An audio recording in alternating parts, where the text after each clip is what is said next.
This program is part of the Cosmic Potato Podcast Network. For more shows like this, visit our website at cosmicpotato.com. Hey, listen! All right, you guys, podcast time. Make it so. It's me, Mario! I'm Batman. Strong am I with the Force. Are you telling me you built a time machine out of a Delorean? You're a wizard, Harry.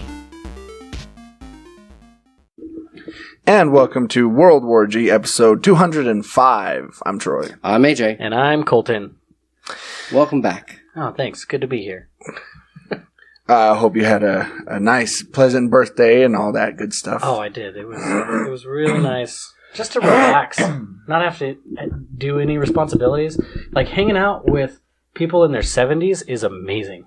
I don't know if you guys have that much of a chance to do that, but... I go down to the old folks home, once a week just to hang out, chill with my homies. No, the year after I graduated high school, I didn't do anything. Except for see movies. Exactly. I went and saw movies, and most of the time I was just hanging out with old people, because that's who sees movies at 10 o'clock in the morning. Yeah. You do your walk around the mall first? I did a couple times. Get a couple laps in, and then go see the movie. I did a couple times. Do a couple laps around, go get yourself a pretzel maker. Yeah. Go stretch it out, go see a movie. Yep. All right. So we have a taste test, and I'm scared of it. Me too. I'm not. I think it could be, it's interesting. Sour Patch Kids are kind of like the sandpaper sugar cereal or candy out there. Like, they're delicious, but after a while, you're just your tongue starts hurting, the roof of your mouth starts hurting. I thought you were going a weird direction with that, because you said Sour Patch Kids are kind of like the sandy, and then I thought you were going to say Hooks Kids. Like, what? What? Yeah. That's a different direction. That's a really different direction. I don't know where your mind was going. But, this is Sour Patch Kids cereal. It does exist. It's from Post, and it's new. And exciting. Now they need to have M&Ms, and they need to have a whole line of different candy to cereal crossovers. Yeah. I wonder if they have a funny commercial that went with this announcement. Because the Sour Patch Kids commercials were pretty funny back in the day. Yeah, I don't watch commercials, so I don't know. But they do have several candy cereals. Oreo, Nutter Butter, Chips Ahoy. Well, see, that makes more sense, because those are more like stuff that you dunk into milk. Those are savory. They're different they're cookies. types of sweet. There's candy sweet, and then there's baked goods. Yeah, exactly. Well, it's not that big of a leap to go from dunking an Oreo to actually putting Oreo cereal together. Which, you guys remember Oreo O's? They still have those. They do? They came back out with them, yeah. Man, they cut the crap out of the roof of your mouth. Yes, they were so good. Yes, demand got so high that they brought them back. Also by Post. Yeah. Go figure. Okay, so we have some in a bowl, and they look like little... One bowl. We're all sharing the same bowl. We just got 3 spoons. Well, they look like tiny little multicolored turds, actually. No, they kind of look like mini, they look like dehydrated Sour Patch Kids. Yeah, that's a good way to put it. So, what I'm going to do, because we have the candy here as well to kind of contrast and compare. I'm going to throw a couple of candy in the mix.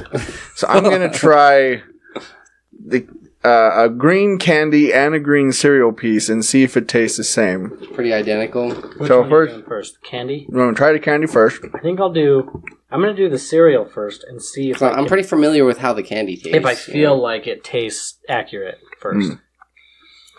Oh.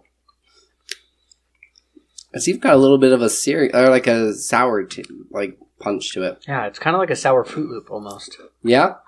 That's pretty accurate description. Yeah, I mean, you get the taste. It's not 100%. Oh my gosh. Try the 100% yellow one. there. It's like Fruity Pebbles. Mm-hmm. Like a sour fruity pebbles. Sour fruity pebbles. I think because it's kind of coated on the outside with the sour stuff, you know. And Post makes fruity pebbles, so it makes sense. Yeah. Yeah. But we have milk here if you want to try it with the milk. I'm not going to. I think that's what you need to do to get the whole experience. Because I don't put milk in my cereal at all, ever. What? I like to keep my coloreds and whites separate. Yeah, get out. You doing cereal? Milk? Yep. Or milk? No, that's just something. Is it really cereal if you don't have milk? Right? Yeah. Something like that. All right. No, that's just something that I've always done. Like ever since I was a kid. Like I've never done that because to me it's a little gross.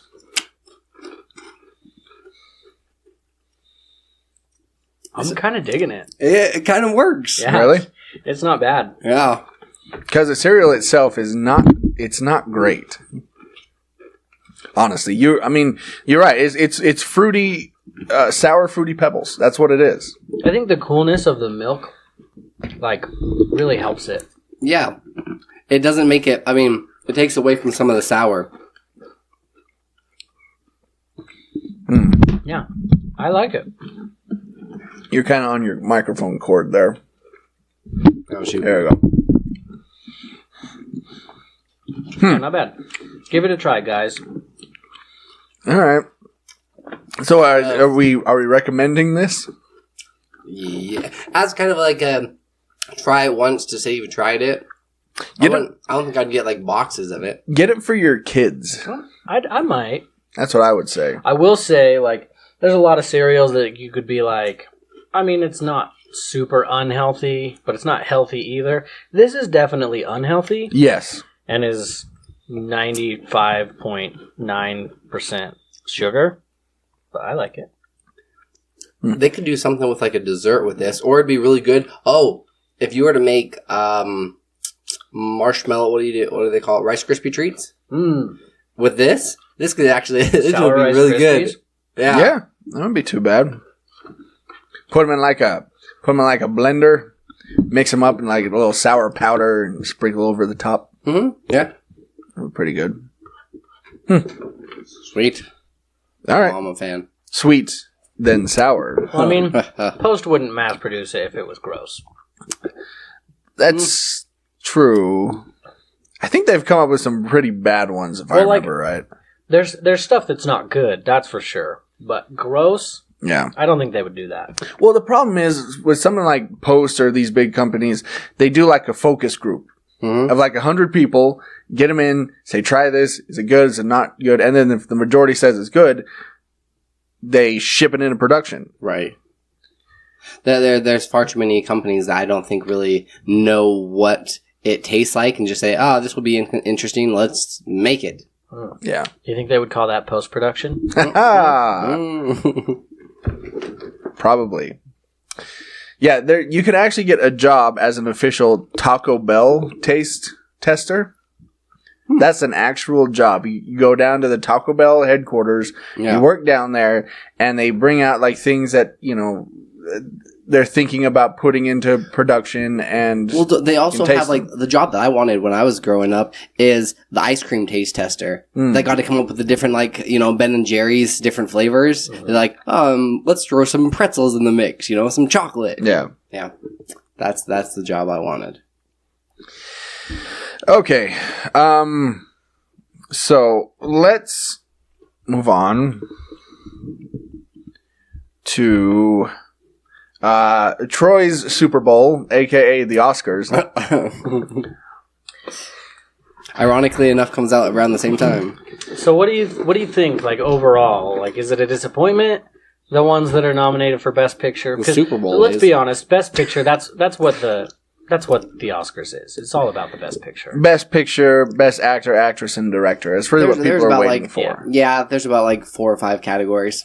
Yeah. And then everything else is just... And if you notice, if you guys have watched over the last couple of years, I don't know if you have, I have. Can't say I have. Yeah. They'll get the Best Actress or Actor done right up front. Yeah. Which I don't know why they do that. Save those... Sprinkle them out throughout the whole... I guess that's what it is. Yeah. But, okay.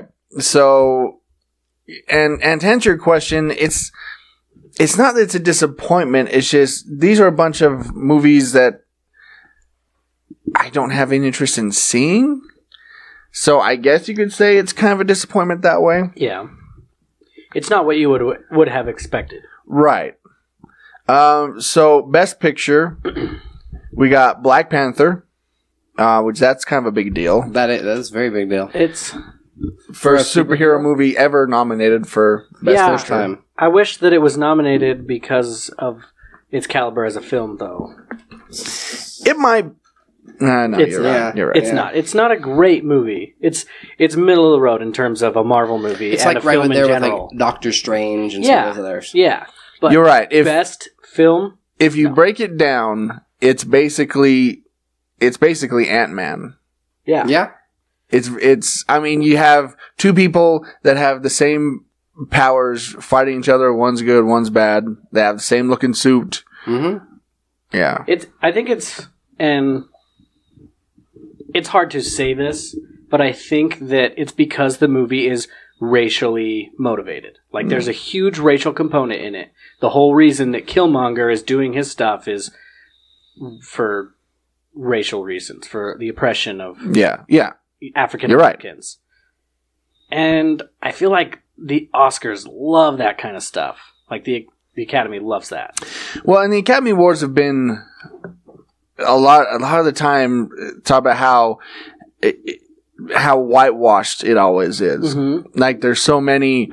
Didn't Will Smith and his wife Jada didn't they boycott? They boycotted it, yeah, for that very reason. Yeah, because of a lack of diversity. And well, here's the thing. Here's what I'd say about that. And I know we're treading into some dangerous waters here, Which it shouldn't be. Like, we should be able to talk about this. but here's my thing. Back in early Hollywood, and obviously this was unfortunately just the time, you couldn't have black actors or couldn't have black directors, and that because they weren't allowed to do it. Mm-hmm. And so the entire thing of Hollywood was basically run by white people. Yeah, that was the thing, and some that of got these major companies like Paramount. Yeah, Paramount, Warner Brothers, Universal, all of them. They're all run by old white people.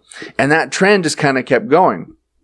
Well, now that everybody has basically equal rights, so of course you're going to have more African American directors and actors and actresses, and same with female and LGBT and all that.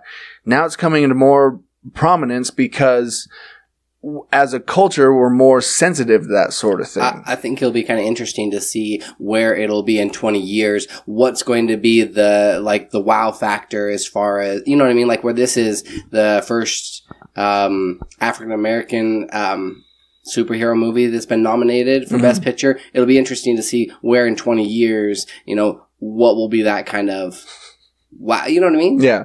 Will it be like a drag queen? First drag queen director or something. You know what I mean? It'll be kind of interesting to see which direction they go.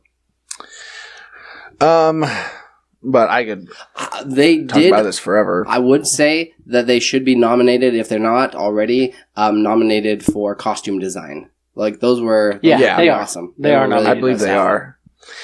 Well, I remember what I was going to say. I saw on Twitter that there was an actress, I don't remember who it was, could have been Amber Heard or Amber Tamblyn, one of the Ambers, said that she was disappointed in the lack of female directors in the Oscars. I'm like, how many are there? Well, one, and two, if there were their films any good? Mm-hmm. See, that's the thing. It's like people want to see representation up there, but they're not looking at what gets represented. Or quality of the actual picture. And it's like, so let's say that in the United States, African American movies, like centered on, their struggles and all that stuff, let's just say conservatively takes up 20% of all movies made, which it's not. It's probably less than 10% of all movies made. But how many of those movies are movies that are African American centric? 1, 2. The Green Book is Green 3. 3. Okay, 50%. Oh, 4. 4. 4. Roma is. Okay, and then how many of those are LGBT? Did Moonlight is in that, and then that mix. There's like 3 of those. What, 8 movies nominated? 2 of them are based on like white movies. Yeah. Yeah, you're right. And I'm sorry, Roma is actually about a Mexican family, not African American. But gotcha.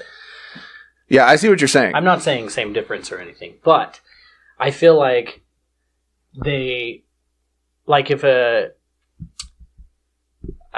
diverse movie is better than average, they're more likely to be nominated for the Academy Award. Correct. Yeah. I agree.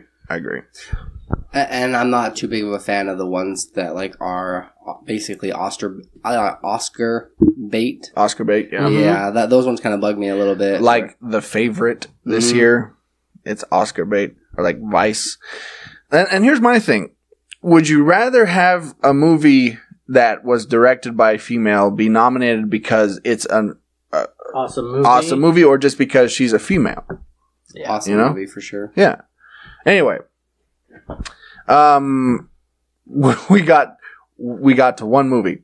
Sorry, guys. Black Panther. No, it's fine. Black Panther, Black Klansman, Bohemian Rhapsody, The Favorite, Green Book, Roma, A Star Is Born, and Vice.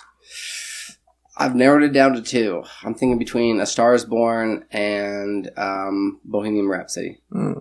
Yeah, I don't think Black Panther is going to win. No. Based on Fantasy Movie League this week, it might be Green Book. Yeah, critics really are digging Green Book. That's for sure. I could either see that one or The Favorite, ironically enough. Because The Favorite, I think, has been nominated like 10 times. Oh, seriously? Yeah.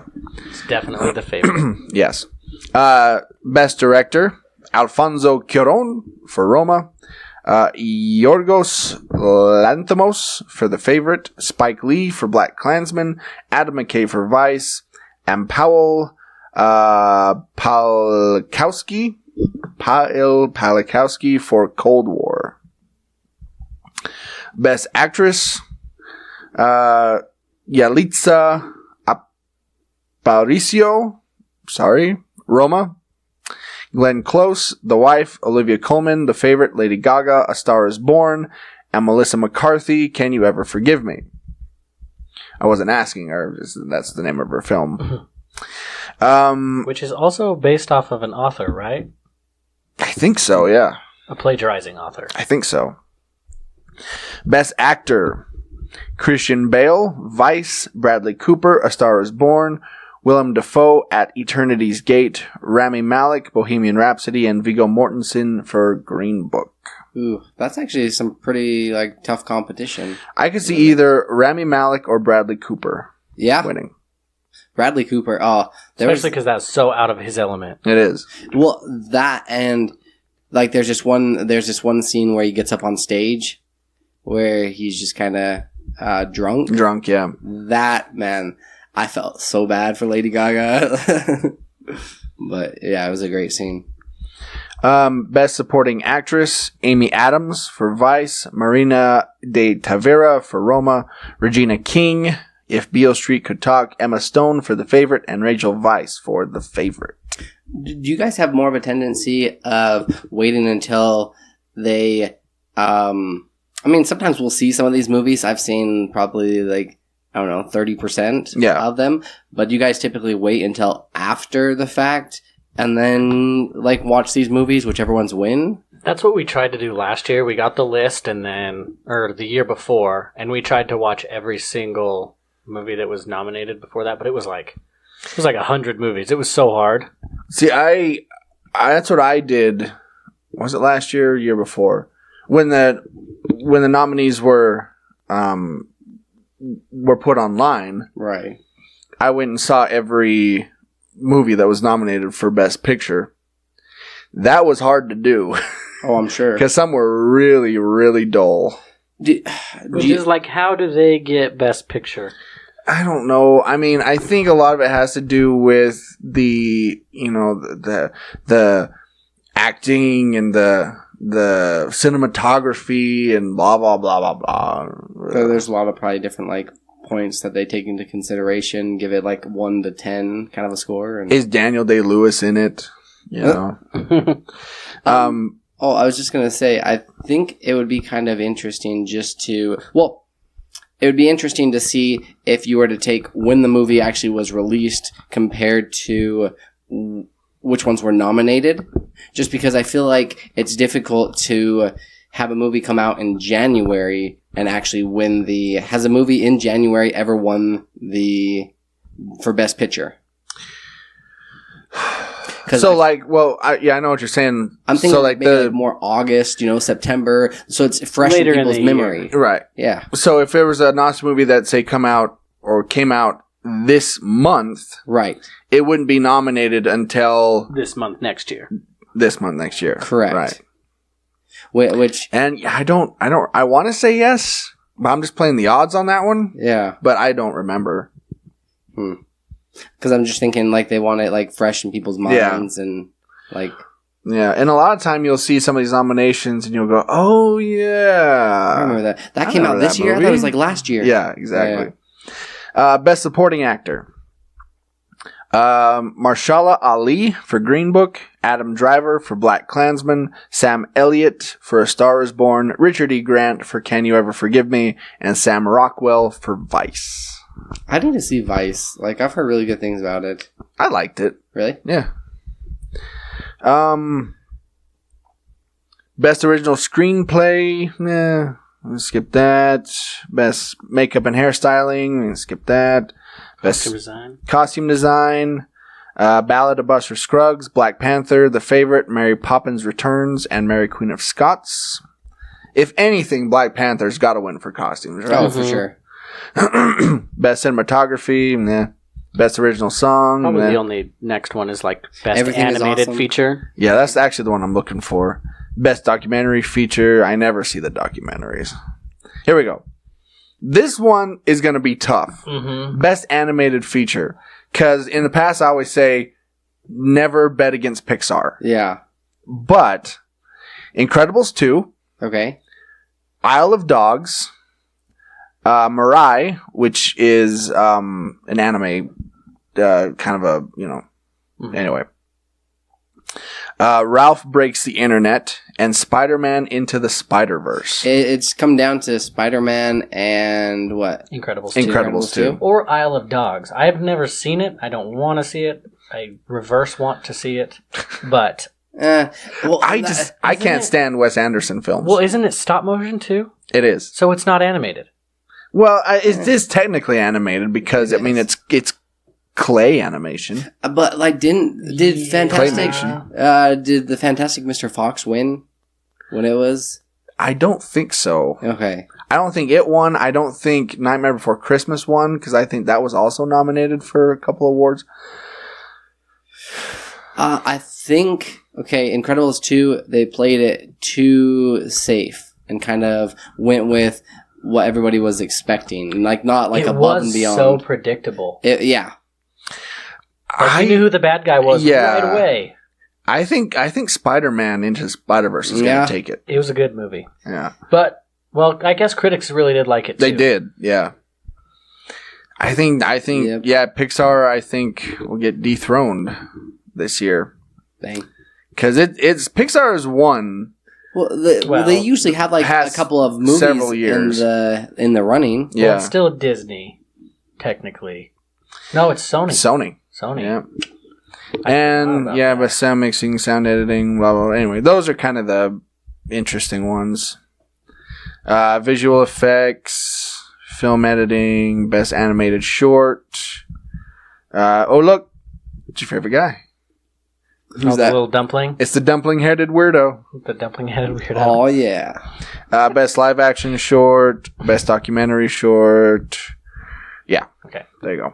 I do want to go back to what you said at the very first about Black Panther being, how big of a deal it is. Because it is the first superhero movie ever nominated for Best Picture. which that's great. Like, that's super awesome. That's a huge stride for comic book nerds everywhere and just those kind of movies in general. Yeah. I do think they could have picked a better movie to represent it, though. Which one? Which one? Well, it's tough because obviously everyone in here will agree that Infinity War was a better movie than Black Panther. Yes. Yeah. But it required 10 years of lead up. Yes. I still think you could watch it, though, and not have any context and still enjoy the movie as a movie itself. Like, I watched it 2 days ago. Yeah. And it was awesome. And I don't think you really needed any background. I think with Black Panther, though, I think what's impressive is they really built a whole society. They really built a whole world in Wakanda. That was, and I think, like, taken that, like, that was more advanced, but was taken away. Yeah. You know? So I think that was part of the scope of this film and maybe why it was nominated, is because they went really, really deep into mixing this fantasy world of Wakanda with the real, like, African heritage and blending the two. So I think pretty seamlessly. Yeah. So I think that was part of the appeal. But I think you're right. If you break it down into just plain plot, yeah, it's not great. And CGI, terrible at the end. The final fight scene. Yeah, it was so bad. You're right. That was really like Spider-Man 1 level CGI. Even the car chase was kind of it was all right. Yeah. All right. Wesley Snipes says 2 Blade. Speaking of, like, Marvel, Wesley Snipes says 2 new Blade projects are in the works with Marvel. And I mean, is this the direction that Marvel's going to be going? Is it, like their phase whatever? It's possible. I mean, they have the rights back, obviously. Yeah. I think it's cool that they're sticking with Wesley Snipes and not, like, recasting. Right. I think that's kind of interesting, but I don't know. How old is he now? I don't know, 87. Yeah. He's up there. He's probably, like, in his 50s. The problem I have with just wrapping my mind about the Blade universe being a Marvel movie is just the fact that it's almost like a completely different universe because of the vampire. Like, it's hard. And I think Blade like, it doesn't fit well into the current MCU. It doesn't. Blade was good for its time. It seems more like an Image kind of a comic. Yeah, Blade was good for that late 90s era type Spawn. of Spawn and Judge Dredd and these really over the top violent movies. Now, though, with superhero films, we've gotten away from that, and that's not what it is anymore. It's kind of more lighthearted. Yeah, and so I don't know. I mean, I trust in Marvel. In Marvel, we trust. That's what my money says. Yeah. But I don't know. I do think it'll be a good movie. Yeah, of course it will. But I just don't think it's going to fit. Yeah, it's going to be weird. It's going to be weird. Like this one, I think that they should brand it as a comic book movie. If they didn't cast Wesley Snipes, who would you have liked to have seen? Oh, what's the actor's name? Black Panther? Chadwick Boseman? Yeah. I was going to say him or Michael B. Jordan. Okay. But that would make sense because he was Killmonger, so I wouldn't... Michael B. Jordan could do that. I think he'd do a really good job with it. Well, if it's... but it's Marvel, and so... Who's the they're going to have the same actor? That'd be weird. Who's the bad guy in Luke Cage? Which one? There were several. The guy who ran the club. Was that Mahershala Ali? Yeah, it was. He was Best Supporting Actor. Yeah. Nominated. I think he would be a good Blade. He would be a good Blade. Oh, yeah. Yeah. I think even Luke Cage himself would be a good Blade. Yeah. Oh, there's another guy. Well, I think that he would be a little bit too slow. Because Blade having to keep up with these vampires and stuff, I think guess he's more slim and, like, quick. Yeah. A little bit more agile than just kind of like... a brute force. Yeah, It'd be like John Wick and versus, Guys, The Rock. I just had a great idea. What's that? Kevin Hart. How funny would that be? 5'4" Kevin Hart kicking butt and taking names. Sarcastic. Tired of Kevin Hart. What were you gonna say? There's a guy. What is that actor's name? He's a martial artist. He's an African American actor. Oh, he was in Arrow.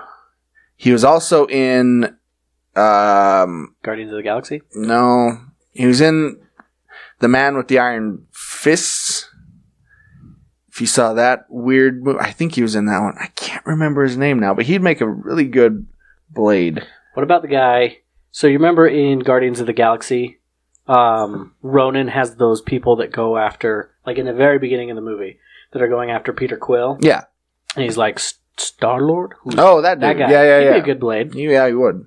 Also, Heimdall, now that he's dead, be a good Blade.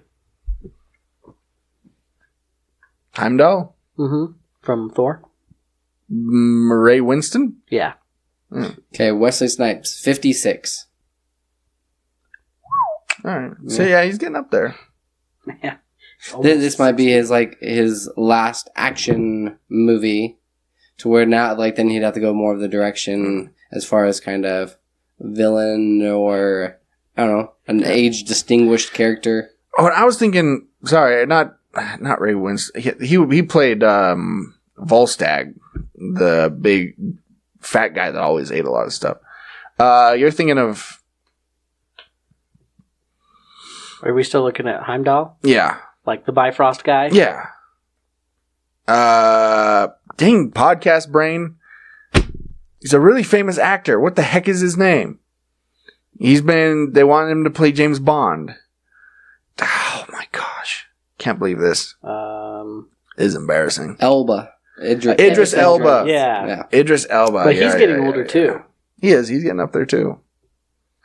But, I mean, if you look at the median age of the superheroes in the MCU, it's like 43. He's 46.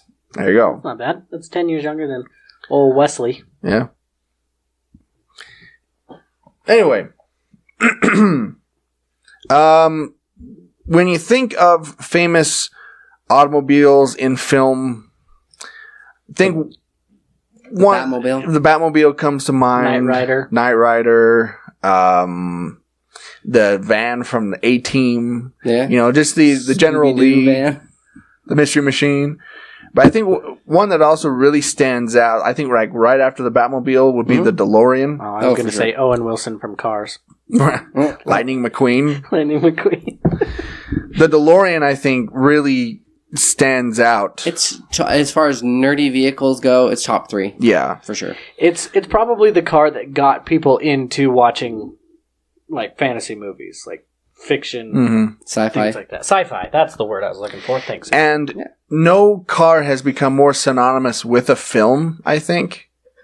Like you hear DeLorean, you think Back to the Future.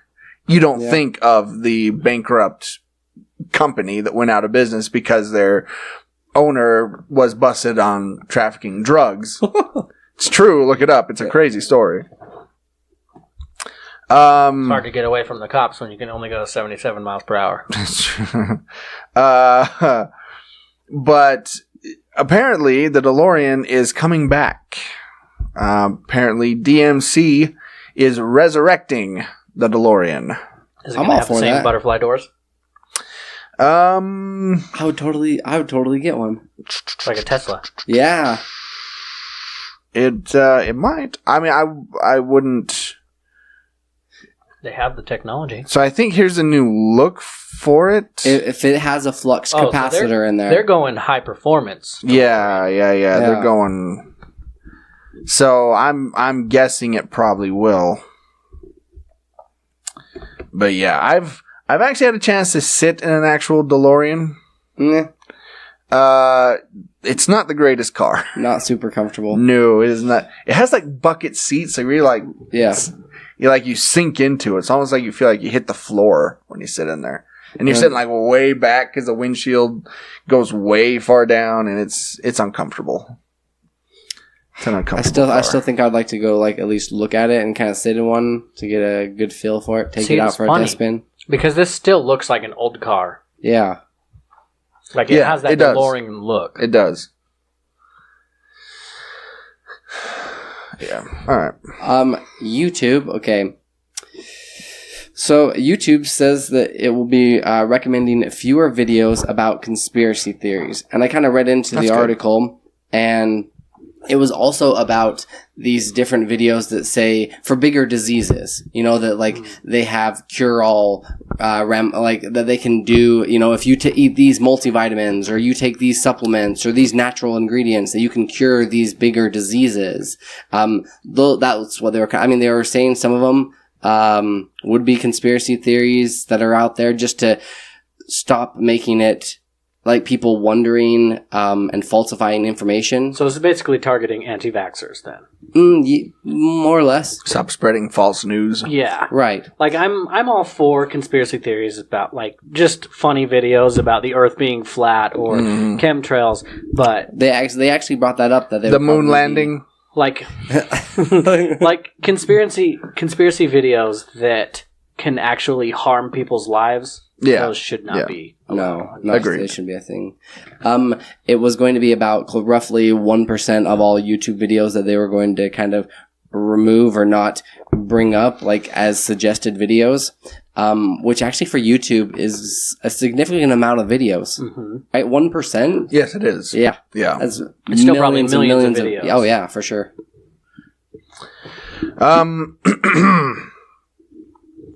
So we found out that for Arrow's 150th episode on February 150 episodes, I can't believe that. That's crazy. On February 4th. I mean, it's no 205. Well, that they have cast Kelsey Grammar as Fraser Crane. I wish. Wouldn't that be great? If he was in what is Starling City? Anyway. And he was is he playing a radio therapist. Is he playing a villain? It says here Kelsey Grammar. Pimps. Wait.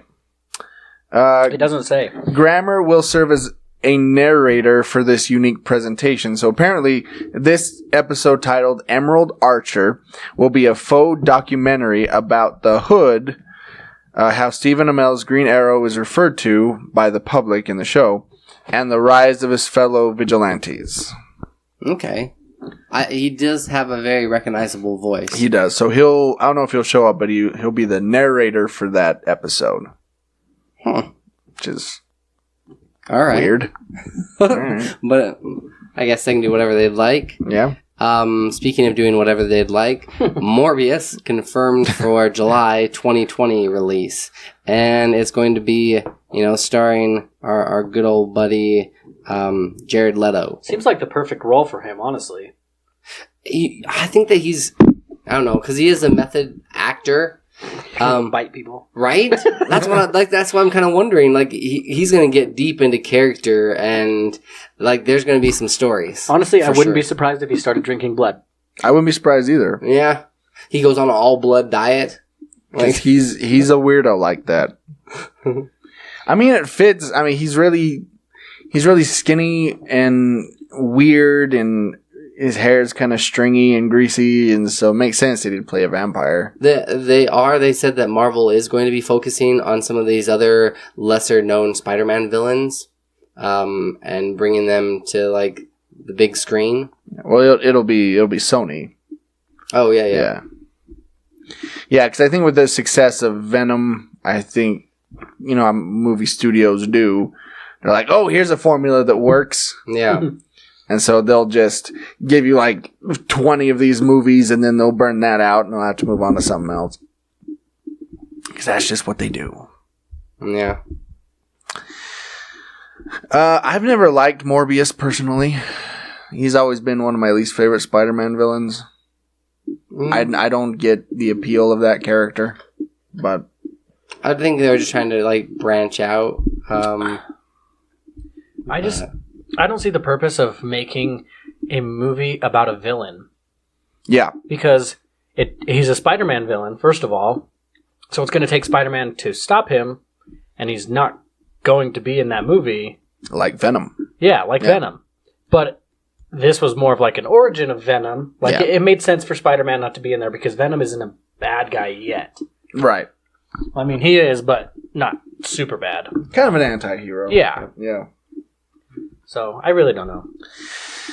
Yeah, and there's so many other villains you could choose from. I mean, yes, I'm sure Marvel probably owns a few, but there's so many better villains than Morbius. I'm actually like I don't mind when they make villains. I mean, I know that you expect like a certain you expect the hero to be in it, but at the same time, if they were to make like a good Doc Ock movie, I mean, I wouldn't care if Spider-Man was in it. Well, that's what I'm saying. I mean, there's Dr. Octopus, there's the Green Goblin, there's the Hobgoblin, there's the Lizard, there's so many other, I think, more interesting villains before you get to Morbius. Yeah, but he's kind of down on the list. Yeah. I think they're trying to pull a Guardians of the Galaxy, and I don't know how well. I mean, by bringing in a big name and also making a like obscure character. Yeah.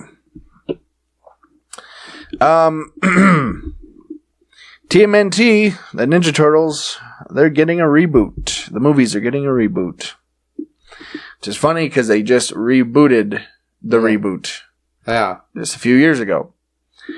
But apparently, the reboot film will be produced by A Quiet Place producers Andrew Foreman, Brad Fuller.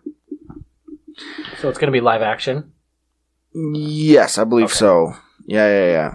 When asked about it, they said, the thing about the Turtles is, like A Quiet Place, it's about a family. They're both family stories about a family sticking together. They try to... Man, they totally pulled a M. Night Shyamalan kind of a thing. Trying to bring in A Quiet Place, you know, like from the director of The Sixth Sense kind of a deal. Yeah. They're like, hey, this is about... Let's make a correlation here so we can like, hey, yeah, we made this movie as well. See, well, that's how Hollywood works. The problem with TMNT movies is they all go the same way. They're the four brothers. They do stuff. Two of them disagree. One of them splits off and does his own thing. You are correct. And then they combine at the end of the movie. You are correct. Other than like the actual villain, everything stays the same. What direction do they need to go to actually make it kind of unique? Have Master Splinter be the bad guy. Did you see that first reboot film? He pretty much was. Master Splinter was a jerk. Yeah, he was like way like he was kind of a tool to the He was, yeah. Rat bastard. Master Splinter. You just go in a different direction. Don't worry about that whole dynamic between who wants to be the leader. Yeah, between Raphael and Leonardo, and just skip over that. Have them be established for a while. Don't worry about the team dynamic so much, and focus more on maybe the villain. You know, you could bring in it'd be weird, but you could bring in the Triceratons. Mm-hmm. You know, this alien race of Triceratop-looking beings that basically take over the planet. Or maybe they do a TMNT movie that's never been done before. Have them not be teenagers anymore. Yeah. Have them be older and then have new mutant turtles underneath them. They've created more of them. TMNT, the new class. I think that they could... The next generation. Senior... I think that what they could do is, like have them established in this universe to where they've been fighting crime for like 10 plus years, and then see kind of how that plays out. I guess that's hard though, because they can't be teenage turtles if they're not teenagers anymore. It's true. I mean, I could see that. Have like the Shredder, you know, have him be like long dead, and have somebody else, you know, start rising up through the clan of the Foot and take over, and his daughter. Yeah. I don't know. Just go a different direction with it, kind of make it their own, and then like change up who the villain is, like you were saying. Yeah. Official Elder Scrolls cookbook launches in March. On March 26th is when it's scheduled to release. I don't know how I feel about this because I can't say that I've always like. There's not many video games that I can say I want a cookbook from this video game. It's not the first one that they have, though. Like, That's there's true. a World of Warcraft cookbook. Right. The Which it's Meals actually, of I believe it's Azeroth. actually made by the same people. Mm-hmm. There's the Harry Potter cookbook. I know that's not video games, but Yeah. they have a Harry Potter Well, I mean, they have cookbook. video games, Harry Potter video games. And I don't know. I'm just excited for all the memes about sweet rolls. Yeah. Yep. I'd probably... Is there any other Make video something. games that you'd like to have a cookbook from? Zelda? Zelda might be good. That could be kind of interesting. The Breath of the Wild, because you can Yeah. actually make stuff in it. Right? They have a World of Warcraft cookbook. Yeah, it's Yeah. made by the same people. Oh, did you already That's mention what I that? said Yep. earlier. Oh, sorry. Troy wasn't- I wasn't listening. Wow, Troy. Wow. Wow. I tend not to listen when Colton speaks. This is probably Selective a good thing. listening, you know. Yeah. I don't know because I can't think of. Well, you used to play. I mean, okay. So, what about if Animal Crossing came out with a cookbook? They didn't have a whole lot of food in there though. Not really. It was mostly just like apples and oranges. Ooh, okay. So, side note, Animal Crossing. Fish. They're having a Switch release for Animal Crossing. Yeah, Really? I was thinking about this when I was in GameStop. I was like, this might be the Thing that the gets push Troy that to Troy. buy Yeah, exactly. a That Switch. pushes them over the edge to get You it. can see him. He's thinking about it. It might if they're coming out with a new Animal I'll Crossing tell you what, game. I will buy it and let you borrow it, like the Switch and Animal Crossing, and All right. play it for a while. All right. See how And it if you is? love it, then you can do that. Okay. Because Colton's got like what 4 or 5? How many Switches now? We have two. And then the dog chewed up the controllers for one of them, and we had to buy new ones, which are $70. Ugh. That's why you have cats. They don't do that. They scratch things up, but they don't chew things. Except for cables. Ah, that's true. Anyways, cookbooks. Yeah. Or are we done with that? Well, I was just trying to think of. Oh, another game that you think might be good? Yeah. Stardew Valley. Stardew Valley has a lot of good food in it, but it's basically just regular food. Witcher I just or don't think I played that Monster much. Hunter like World, Monster Hunter World, Something I play that many video games that Have food. have food. Yeah. right? They have a Lord of the Rings cookbook. That could be interesting. Well, see, okay, it'd be a lot easier. It Like would the just Harry be Potter Lammas one, bread. or Lord of the Lammas Rings. bread, That's true. Yeah. That's the whole thing. Just every page, lammas bread. It's a lot easier with like movie franchises that I can see Yeah. than it is with video games. Yeah. Anyways. So you guys remember the movie Sky High, right? Yes. Vaguely. I watched the whole thing in a Walmart. What? Yeah. Because they had it playing on one of the TVs, you Yeah. just sat down there. I said. Was that in like the pharmacy area? No, back by the movies, like where they have all of the TVs up on the wall. They were geez. probably playing it on they were every playing single it. TV. So I just Wow. sat there and watched it. So you technically watched it like 100 times. Busted Technically, open. I guess. You cracked open a drink, grabbed some chips and stuff, didn't even pay for it. Just sitting back there like, shoot, you have to go, homeless person. That's funny. Well, anyways, it turns out they had planned to make a sequel to that movie Yeah. called Save You, which the U would stand for University. Of course, it was called Save You. But they didn't end up doing it because the movie didn't do well when it first came out. But the thing is, I don't know one person who doesn't know about this movie and who doesn't like it. I really liked it. I didn't like it. I had a fun time. It was really comic book-esque. It wasn't horrible. Cheesiness-wise. Yeah. I liked it a lot, and I would have loved to see a Save You movie. I think it came out at the wrong time. Mm-hmm. I think it was just a little bit ahead of its time. Because if it were to come out now, I think it would be a lot better received. It would be more Shazam-esque. Yeah, Right? yeah. Yeah, because when it came out then, we were still in the middle of like Harry Potter and that sort of thing. And that was the big thing. Yeah. And so having a kind of a cheesy superhero film about kids, you're like, nah. Spy Kids, and those were garbage. And see, exactly. People still had the effects from Spy Kids. They're like, no, thanks. The aftermath of Spy Kids. Yeah. Especially that one. In the wake last of one that Spy they did. Kids. Ugh. Yeah, it had they like were those bad. creature, the wobbly wooblies or whatever the crap they were. I don't know. I think I saw the first one and that was about it. Mm. Have you seen that actress now, though? No. That was in Spy Kids? She's grown up? Look her up. Okay. She's grown up. She's grown up nice. Oh, jeez. Good job on the adulting there. What's her name? Alexa, I think? I don't remember. Tom Hanks. So the reason I bring this story up is Alexa because Vega, I think they're pushing back production on a Tom Hanks war movie, which seems really odd to me. And then I read through the article and it talked about because it's going to be the release date for it would have been the same time. It would have been competing with Captain Marvel and also the movie Us. Yeah.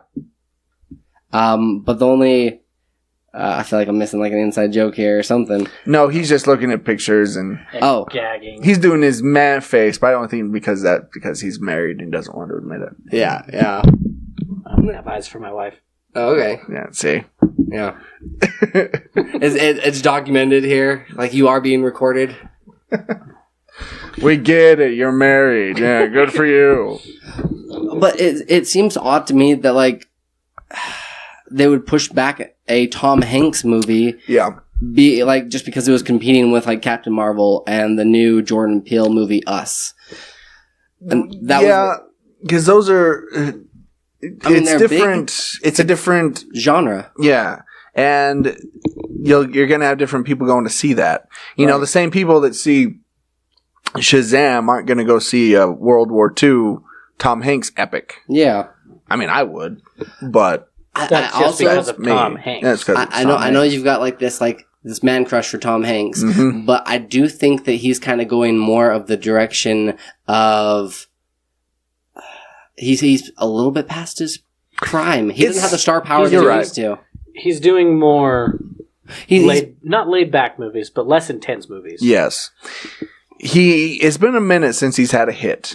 That's for sure. That Circle movie didn't do all that well. No, it's like Will Smith in that way. Mm-hmm. Will Smith was one of the biggest movie stars on the planet. What's the last movie that made $100 million that he's been in? Suicide Squad? Hancock? I don't even think either one of them. I think Suicide Squad might have It might have gotten close. Close. Yeah. He's just more kind of like a George Clooney. Now. He's a story actor. Yeah. He's got a big enough name that he's going to draw in a crowd, but and it's going to take something big. And I think this World War, because he's been in Band of Brothers and Saving Private Ryan, so he's going to do well in this role. He will. I think this could be you'll see a lot of movies after this one with him in it. He's also scheduled for that Mr. Rogers movie's got pushed back a little bit as well. Yeah. See, what I'm thinking is he's getting to the point in his life where he doesn't care about money anymore. Correct. He wants to do what he loves, and he wants to do it with meaningful movies. And I think this is a movie that speaks to him. And he's like, I want to play in that role and have a powerful presence on screen. He is a big war buff, a World War II buff. Mm-hmm. Pretty much anything that puts him in the role of a hero, honestly. Yeah. Captain Phillips. What's the Sully? Sully. Yeah. Yeah. But you're right though. He the expiration date on Tom Hanks is run out, I think. Except when he does voiceover. Yeah. Because Toy Story. Which he probably just feels obligated to at this point. Probably, and I mean, why wouldn't you just go in with whatever clothes you have and just sit there for 4 hours? He's in sweats and a t-shirt and just kind of doesn't care. Didn't even brush his teeth. Yeah, he probably has someone to brush his teeth for him though. And they pay him $20 million. Would you take that job? Troy? Are you asking if I would take a voiceover job? No. Would you take the job of brushing Tom Hanks' teeth? Depends on what I was getting paid. Yeah. Where's your limit? Where's the what's the dollar amount? I'd have to get paid at least $1,000 a day. Okay. To do that. Huh? Wait, it's 3 minutes of work, Troy. Exactly. Okay, so that would be $365,000 a year. Yeah. That'd be the limit. That is what I would need. Well, are you brushing his teeth 3 times a day, or just what like if you were twice? his live-in toothbrusher and you got to live in his house and you have to brush his teeth 3 times a day? 3 times a day? I mean, that's pretty I'm sure average. he brushes his teeth 3 times a day. I think I brushed mine like 2 or 3 times. Yeah. I brush once a day in the morning. It's Yeah, like the whether worst I need time it. to brush your teeth. Right? Yeah, me Right. too. I'm the same way. You brush it before like breakfast, and then you eat it afterwards. I don't brush my teeth to take care of my teeth. I brush my teeth to get that taste out of my mouth.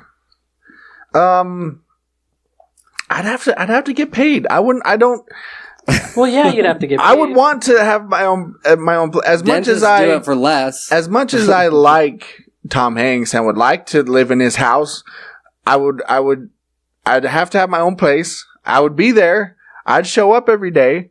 Yeah, can I just watch you like record Toy Story? Okay, new question. Yeah. How much would you pay to brush Tom Hanks's teeth one time? Nothing. You wouldn't pay to go and to go meet have a him. meet and greet with Tom Hanks and brush his teeth just to say that you did it? You wouldn't pay? I brushed his teeth. The only way I would do that, as long as you get a selfie as well. Troy is really proud. I Right? can tell. Yeah. the only way I would do that is if I was able to film it, so I could make a little thing out of it. Right. And if I doing something stupid, if I got an autograph, maybe I would pay upwards of like $300. If I got that out of it, if I was able to meet him. Because I imagine, like, just to get his autograph, it's going to be closer to that Stan Lee kind of money. Exactly. Right? You'd probably pay that much just to get his autograph. So. Oh, man. It kind of reminds me of that one story that this one guy made up. He said that he was in a diner, and Bill Murray comes in, grabs a piece of toast off of his plate, takes a bite, and says, "No one will ever believe you." Yeah. And who would ever believe me if I said I pay $300 to brush Tom Hanks' teeth? I would totally do it. I would do it. How much would you pay? I'd pay $300. Yeah. That's a steal. That's a heck of a Meet deal. a lifetime hero and maybe keep the toothbrush. Sell it on use it eBay. afterwards? Jeez. Right after you use it, just lick it. Oh. I have Tom Hanks' teeth on my teeth. You're now part of me, Tom. Oh, jeez. Make sure to swallow. You're inside me, Tom. Tom Hanks, you taste good. You know those creepy looks? Make sure to brush your tongue, too. While maintaining eye contact. The whole entire time. Don't throw away your floss, Tom. I'm gonna keep that too. Suck it off. Gross. Okay. Yeah, that's a little gaggy there. Yeah, speaking of things that are gross, I don't know, man. that's not a good segue, but so they're making a movie about JRR Tolkien and his writing of the Lord of the Rings trilogy. I didn't want to talk about the movie itself or who he's going to be played by or anything. I just wanted to know your guys' thoughts on a movie that's about a guy who wrote books that we made into a movie. Save it for Netflix. Like, it's a feature film, not a documentary. Yeah. And that's what it needs to be. It needs to be a documentary. Yeah. I don't care about going in and seeing some actor, in this case Nicholas Hoult, portray JRR Tolkien and have it kind of be a dramatization of his life. No, just tell it how it is. Give me a documentary on Netflix, like you said, about his life. That's all I need. Yeah. Like You Could Be My Neighbor, but for... Or Won't You Be My Neighbor? Yeah. I'm thinking about this, and I think there's probably only about a handful of people that you could do this with, right? If this is the direction that Hollywood decides to go with these new movies, J.K. Rowling's, I think she would be up there. Well, her story is crazy too. She was homeless when she started writing. And an ironic twist, have Emma Watson play her. Yeah, see? I'd watch that movie. Right? I'd watch the hell out of that movie. Heck yeah, that movie. I'd watch it several times a day. Or a night. Mostly at night. Later With my Tom Hanks toothbrush. You just like sleep with it, and you call it that too. You're like, "Good night, Tom Hanks toothbrush," or Woody. Just call it. That's Woody. the stuff serial killers are made out of, by the way. Oh, jeez. Yeah, I'm trying to think of any other really like authors, and I read a lot of books, but I'm trying to think of any other ones that I really care to see. Stephen King, maybe? Yeah. Okay. That wouldn't make a great movie either. A documentary, a Stephen King documentary would be great. Yeah. If they don't already have one. Oh, like an actual feature film about... Could they do something similar to like I, Tonya with some of these movies? Maybe. Where it's like a mockumentary? Maybe. Dr. Seuss, he had an interesting life. Yeah. Theodore Geisel, I think that'd make an interesting film. Because he was in World War II, and he knew Stan Lee and Charles Addams, who created the Addams Family. Okay. They were all in a little group together, and they did like propaganda posters for the war. Oh, that's awesome. I think that'd be making interesting. But still, film. Would you want to see that? I mean, again, save it for Netflix. Yeah, save it for Netflix. I mean, with the advent of Netflix, you know, stuff like this, it's not going to, if you're going to release it in the theater, it's not going to do much. Yeah, it's not going to sell tickets. No, it's not. But people will watch it for a monthly subscription. Yeah. When they're bored. If they throw it up on Netflix, people would see it and they'd watch it. Yeah. Speaking of Netflix, I didn't get a chance this week to watch any movies on the big screen, but I did get a chance to finish up the second season. Well, two things. First off, the second season of The Ozark. This, for anybody that's like not familiar with it, is basically a Breaking Bad, but the whole family's in on it. They're all familiar with what's going on, and they're kind of like, it's more of a family business. I mean, the kids kind of get to take a back seat, but they're at least aware of it and doing their own shady stuff as well. Right, it's like We're the Millers mixed with Breaking Bad. Yeah, more or less. Jason Bateman. Right, which he still does a fantastic job. He's great. He's a really underrated actor. Oh, for sure. He's really good.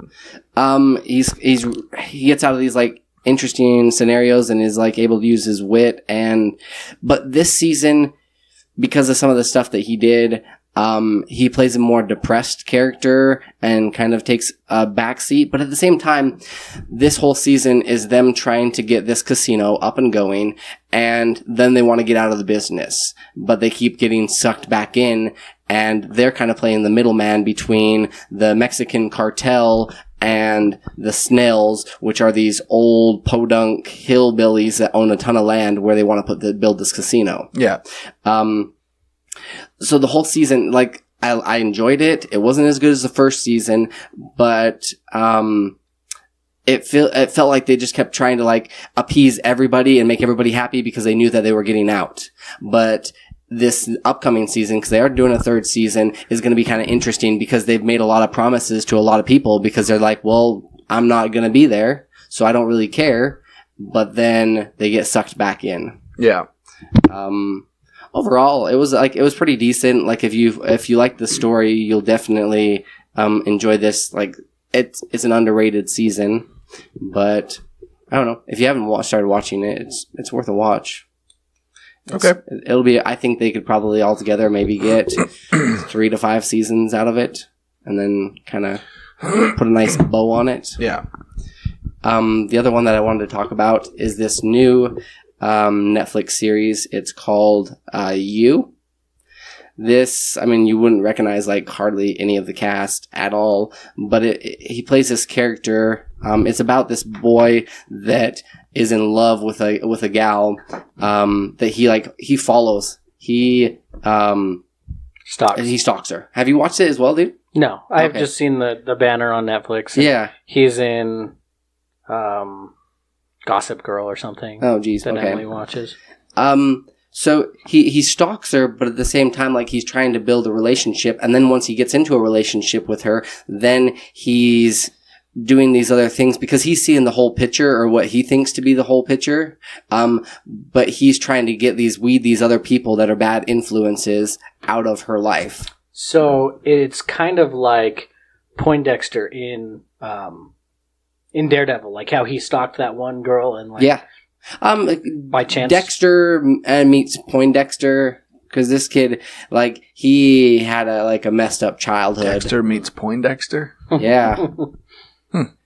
But then, like, name the episode. He starts going down this, like, darker path as far as, like, at first it's just kind of like, hey, let me see if I can't get them, like, make them look bad in front of her so that they get out, like, so that she, like, pushes them away. But then she's got kind of this personality where she feeds off of these bad influences. She likes to save people. Mm-hmm. Yeah.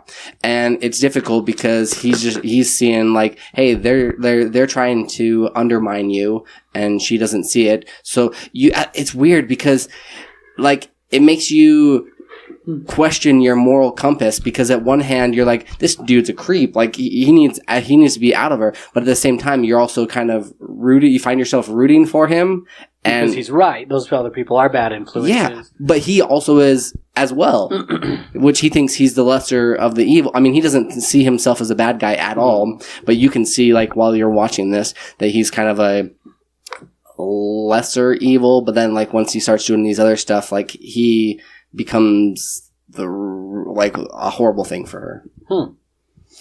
It does have some language, and there are some, like, sex scenes in it, but overall, yeah, I don't know. If you do kind of like these documentaries about, like, Ted Bundy and some of these serial killers and stuff, it's worth a watch. It's definitely a different take on things, and they did set it up for a second season, which I thought they were just going to do, like, a kind of a mini series and one season of it, but some stuff happens in the last episode that, yeah, I think they're going to do a second season. Interesting. Yeah. All right. This is me now? Yeah. Yes. Okay. Sorry, I don't have it written down. So on, I think it was my birthday, actually, I went and saw The Upside down in Mesquite with Emily. And so this movie, I don't know if you guys have seen the trailer for it or looked into it at all. Yes. It's basically about this ex-convict who has to prove that he's looking for work so that to his parole officer, so that he doesn't get thrown back in jail or go to court or anything like that. So he goes around trying to find signatures for interviews. He's not trying to get the jobs. He just wants to prove that he's trying by getting the signatures from the interviewers. So circumstances happen that leads him to be in an interview where he doesn't belong, for this billionaire who was in a paragliding accident and became a paraplegic or a quadriplegic.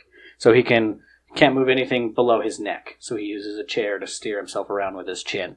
So basically the interview is for a life auxiliary, and this guy, Kevin Hart, is not qualified to be this position, but the guy really likes his attitude. He's a really good change of pace from all the people that have applied.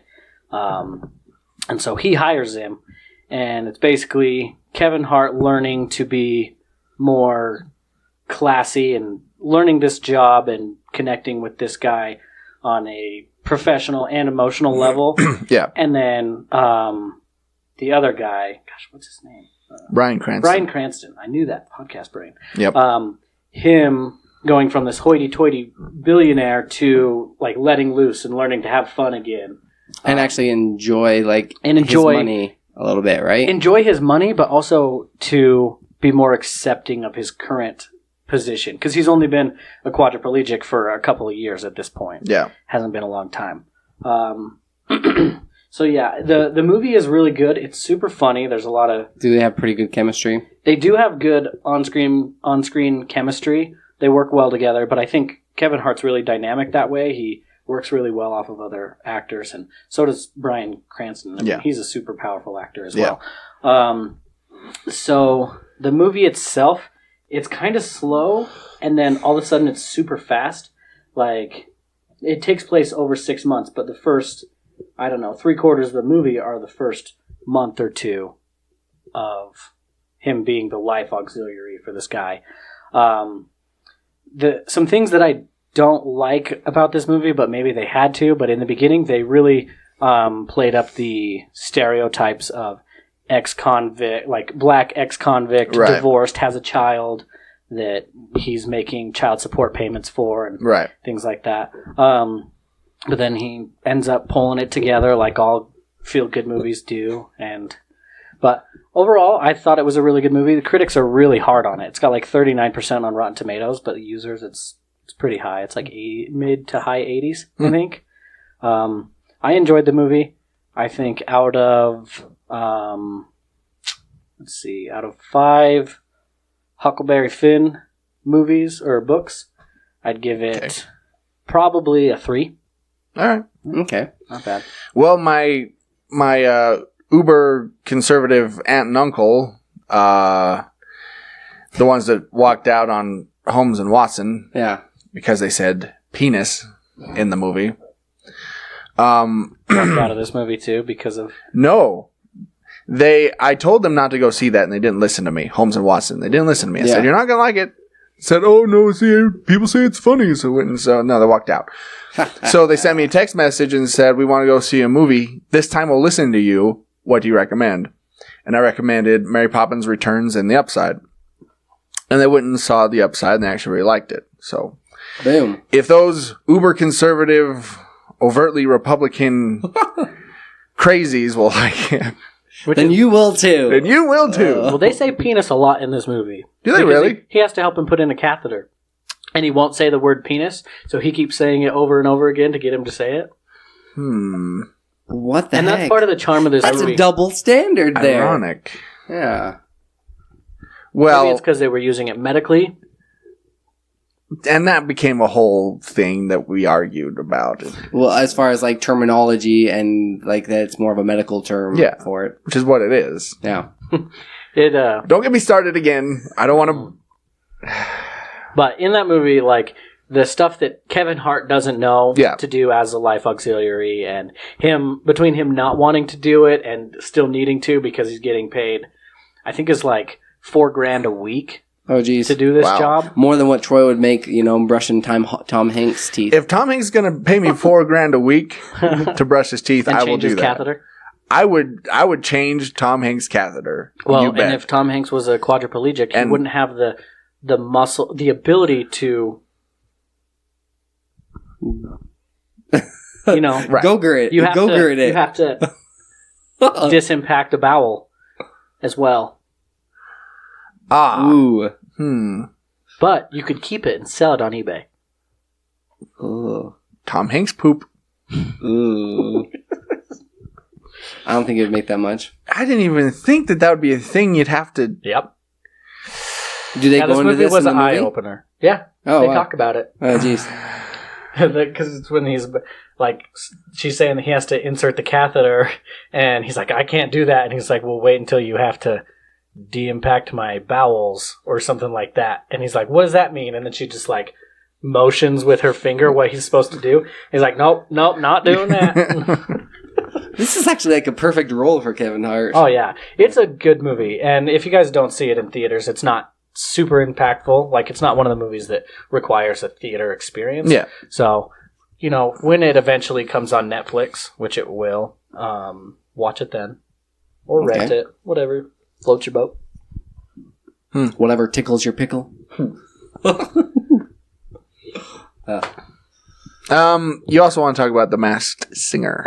Oh, yeah. So, while we were down in Mesquite, since I don't have cable, who does anymore? It's true. But my grandparents do. And this was actually right before we were going to see The Upside. There was an episode of The Masked Singer that came on. And it's in its first season. It's only like 4 episodes in. But the premise of the show, or did you want to guess on the Yeah, Troy wants to guess. Okay. Because he's a big buff when it comes to TV shows like this. So I've seen previews, and I'm pretty sure I have the entire synopsis of the show down. Yes. So, you have a certain celebrity. Now, it's not necessarily a musician. It can be any celebrity. Sports, comedian, actor, whatever. They bring them out in this on stage, this big ornate costume, and they sing a song. Right. And then they have celebrity judges. One of them is Ken Jeong. Bless you. They have to guess who is on stage singing, what celebrity it is. Am I right so Behind far? the mask. Mm-hmm. Okay. So here's what I think happens. The person comes out, big costume. They get reactions from the judges. Ooh, look at the costume. Ooh, how about that? And then they start singing. And then you see the judges. They're looking like, They're looking for anything like with their hands or with their like. Or listen to their voice. Like, oh, who could it be? I think. And then they're whispering to each other. The song stops. The judges banter, Mm-hmm. and then they guess. And then it is revealed, whoever it is. And then they go, oh my goodness. And then everybody cheers and blah, blah, blah. And then the next person comes out, wash, rinse, and repeat. Am I correct? So, yes and no. Because I think that they also, like, if I had to guess, I imagine, because I've seen a couple of the previews where they talk about, they give hints. You know, they give. I've done this. I've done this. Like, yeah, I'll break it down. Okay. So when the show starts, it introduces I think there's 4 characters an episode, or maybe 8. Okay. And they're all in costume, and then they go backstage or whatever, and then one at a time they come out. A video of them plays, like something that they pre-filmed, like a high quality video that gives hints throughout. Like them telling their story, but their voice is morphed so that you can't hear it when they're like actually talking. Right. It's like those like FBI videos where are they all fuzzed out as well? No, they're in costume in the videos. Okay. So they come out and they do their performance, and then they stop, and then the judges can ask questions about them, and they're also working off the hints that they've received. Okay. And then they try to guess, and then they make their guesses, and then they say goodbye to that character and they walk off. And then so they do that same process for like the next 4 or the next 3 or whatever. And then at the very end, they have the crowd rate who did the best and who did the worst, who they want to send home. And then the person that gets sent home unveils his mask. So the next that's the only person that they find out who it is. And then the next episode, it's still a mystery. And then if they didn't guess it. Yeah. Or no, what if they did guess it? No, it doesn't matter. Okay. Only the person who gets voted off the show gets revealed. Oh. So if they were right, Kind do they of. get do the judges get any type of like bonus points? Or? I don't think that the judges really are scored like that. I think it's just trying to guess who it is. Yeah. Maybe, I don't know. We only watched the one episode. But yeah, that's pretty much the premise of the show. And I think, so we watched the first episode. No, the second episode. The first episode, there were, I think there were 4 contestants. And then the next episode, there were 4 completely new contestants. And then the episode of that, it was back to the original 3. The ones that hadn't been kicked off. But I'll tell you guys, some of the singing is bad. Is it? Not good. But, and like, they'll be talking while they're singing. And they'll be like, oh, I think it's a professional singer. Or, oh, no, I don't think so. So they're just talking over the person singing? Yeah. Huh. Rather than like letting them give their performance and then... Well, they're like whispering. It's not like a Okay. huge announcement kind of thing. But Huh. it's interesting. I enjoyed it while I watched it. And then I told Emily that if she wants to watch it without me, it won't hurt my feelings. Right. Because I've avoided it like the plague. I think it looks really stupid. Yeah, there's a similar one that's a Korean one where they have people sing behind a mask and then they reveal right after. There's a really See, I thought that's what they were going to do. But This, I couldn't see myself like ever carrying or watching it. I would feel like I'd almost have podcast brain when it comes to these different celebrities. Yeah. Like trying to, oh, you're from that one movie from... see, that's why I could never go on a game show, because that would happen to me. If I went on, like, Price is Right or Jeopardy or one you'd of know these the shows. answers. Or like sitting at home, you can answer Wheel of like all Fortune. those questions. Yeah. my God, these right? guys are idiots. Yeah. Then get on there and you just freeze. Like, I know I would. I would just Same. freeze. Oh, so you guys remember when we were on Captain Game Show and then we were doing that game where the first letter, or the last letter of each word was the first letter of your next word. Yeah. Man. So we were watching a Hell's Kitchen episode where it was season 10, episode something. Troy's They like, have I'm to- familiar. Season 10, yeah. They have to roll this craps dice. The All-Stars. And then there's a letter that comes up, and they have to pick an ingredient that starts with that letter. Classic Hell's Kitchen game. And Mm. it's so hard. Yeah. It's so hard when you're under the pressure. And then everyone was making fun of the person who couldn't, like, C. The letter C came up. What ingredient would you use if Chicken. the letter C came? Yeah, that's what. But the last person of the first team, theirs was C, and it took them more. They have 10 seconds to answer, and it took them longer than 10 seconds to come up with chicken. And then the first person of the next team, right after that, got C, and she still didn't come up with chicken. Right. Like, it's so No, crazy that. They can use the same ingredient? Yeah. Okay. Yeah. Cat.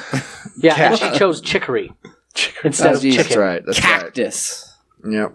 That was Tiffany. Oh, I hate Tiffany. Cucumber. Yeah, Tiffany. Yeah, I didn't like Tiffany either. Yeah. Tiffany's a real bitch. Tiffany. What? This was Tiffany. No, it's all about. Yeah, it's all about Chef Dana. Yeah. Really? I like Chef Dana. She's gonna win it all? No, Don't she's spoil it. already. Don't spoil it. Don't spoil it. Alright. Don't spoil it. I'll just say she's been on a couple of seasons, Okay. but yeah, Anyways, she's one of my favorites on the show. Dana Cohen. if she showed emotion, maybe. Okay. I think that about wraps it up. Yeah. I think so. So, hang on. Let me get my thing. Whoa, Troy. I wasn't This is prepared. not that kind of podcast. Hang on. Let me get my thing out. Okay. So here's where you can find us. You can find all of our episodes at worldwarg.podbean.com. You can also find us on iTunes, the Google Play Store, or at cosmicpotato.com. On the social media, you can find us at facebook.com/worldwargpodcast or our World War G2 page. If you want to find us online, really, that's the best place. That's where we're always. Yeah. We're super active on that. We're also on Twitter and Instagram at WWG Podcast.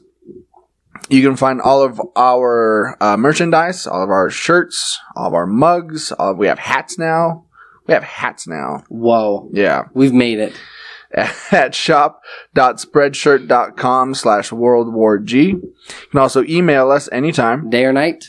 at worldwgpodcast@gmail.com. Remember, you can always call or text the show at 385-240-1692. So this has been World War G episode 205. That has been AJ. That has been Troy. I've been Colton. You've been the listener. Stay geeky, my friends, and good night, Tom Hanks Toothbrush.